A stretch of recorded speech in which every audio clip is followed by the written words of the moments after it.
be presenting colleagues a strategy, human resource strategy for the province of KwaZulu-Natal. I would need someone to assist me. The purpose is basically to apprise the members of MENCO for the Department of Education on the approved provincial human resource strategy, which has been recently approved and has been presented at cohort as well as the Executive Council for consideration, and it was approved. And we are now embarking on a process of implementing it.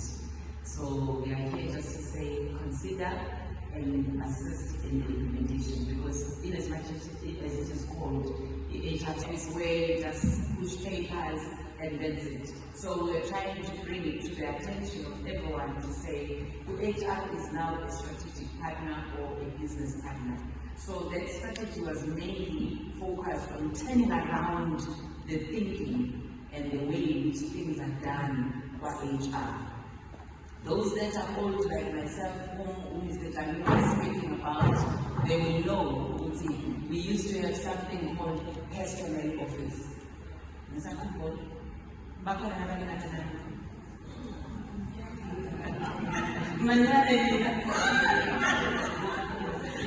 I know.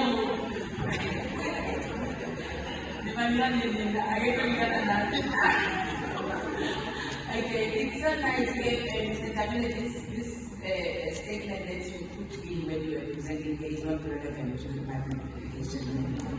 Right. So in that time, we used to have HR as an personnel office where you would go there even if you needed to apply for relief. Even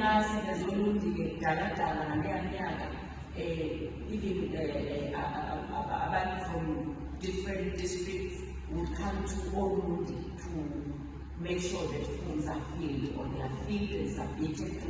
So but that was a traditional way in which HR's human resources was supported.